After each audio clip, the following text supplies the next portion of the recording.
Hello mga boss, po, meron pa tayong customer yan, JDB 150. Ayan yung customer yan. Gwapo, nag-iisa yan, nag-iisa. Tropa natin yan.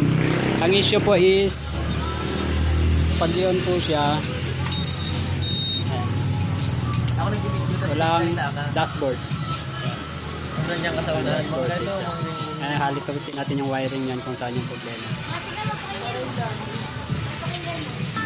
tayo mo. Ayan mga boss, ayan. ADB 160. 160 ba? 150? 150. 190 daw. Additional. Hindi pala ADB. DB na lang. DB 150. Tinak mo na yung A. Nawala yung A. Ewan ko saan napunta. Kinain. Ayan mga boss, update tayo mga. Ayan mga boss, update ko natin sa ADB 150. Ayan, okay na talaga. Magana na po yan.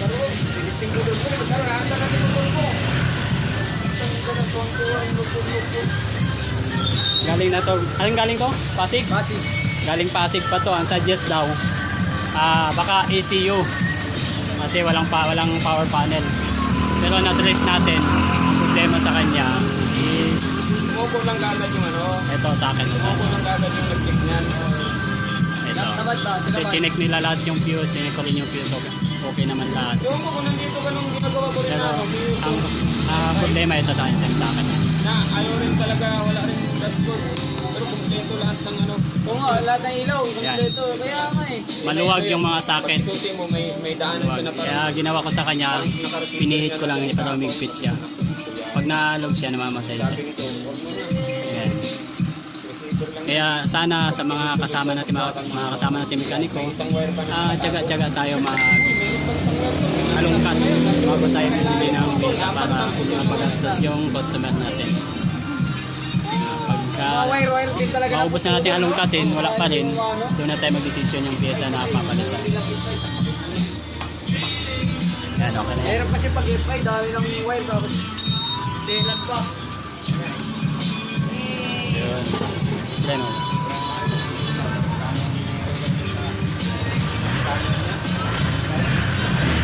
ayan, okay na mga boss. Update tayo mamaya pagkatapos. Ayan mga boss, tapos na po yung ADB 150 natin. Okay na po yan.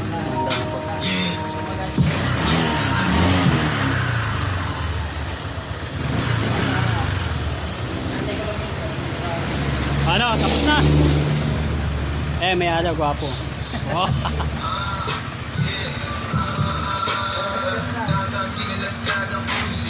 Ayan, ako na po mga boss. Maraming salamat po. Please subscribe our channel. Thank you.